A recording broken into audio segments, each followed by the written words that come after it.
update tayo guys dito sa post ni Sir Eric. So ayan, as usual sa clip video makikita na magkatabi ang Kim Pao. Buti naman daw at Kim Pao ang magkasama. As ng karamihan, dumating ba si Janine? Kasi kung dumating si Janine, hindi daw magkatabi yung dalawa. Sana confirm na wala na sila ni Paulo. Sure, wala na po talaga sila ni Janine, sabi dito ng iba. Kung sila talaga ni Janine, di sana hindi dikit ng dikit si Paulo kay Kim. Kung talagang sila pa, syempre.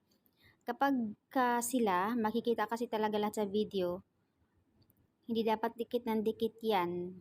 Kasi nga, syempre, may naramdaman yung isa magsiselos. Pero sure kami na wala na yan sila dahil si Paulo, inaantay talaga si Kim na matapos yung sa last mas nila kung saan andun lahat ibang mga celebrities. Inaantay si Kim pauwi. So ayan po dito yung mga haka-haka ng ibang netizens.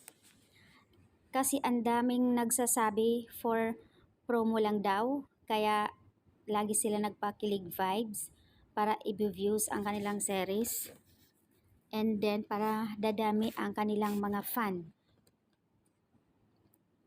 Pero kay Kim lang super sweet si Papa Pao.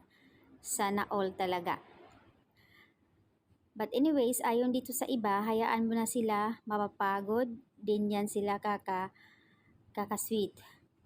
Ang ipaglaban dyan ni Paulo ay si Janine. Correct.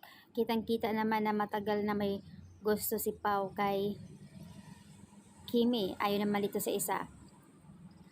Magkatabi at magkasama ang Kim Pao. Means, ano ibig sabihin yan guys? Sa pagtabi pa lang ni Pao at inaantay si Kim, possible na talaga na may something ang dalawa. I think sabi dito wala si Janine kaya nagkaganon si Pao. Either wala na sila kaya talagang pakitang sweet si Paulo kay Kim. Kahit anong anggulo, kahit sa ang clip video makikita, andoon pa rin nakadikit siya. And then sa post naman din ng Bulgar online, 8 hours ago ang post ng Bulgar na sinasabi niya dahilan ng pagkahiwalay ni Janine Gutierrez and Paulo, ipinakita ang photos ni Kim. Silang dalawa ni Paulo kuha ng picture sa linlang. So ayan po, post din ng PIP, kumakailan lang.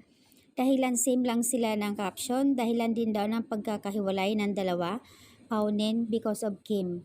Sabi naman ng iba na nagko-comment dito, baka nagsiselos na itong si Janine kay Kim. Kaya yan dahilan ng paghiwalay.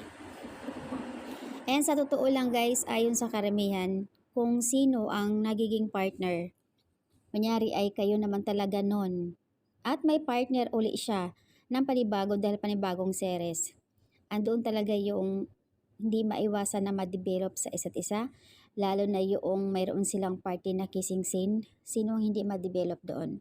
Pero syempre naman, masaktan din yung isa kung talagang sila pa. Dumating sa punto, sabi nga nila na magkakaroon ng conflict, magkakahiwalay, dahilan ng hindi pagkakaunawaan dahil sa mga ganoon.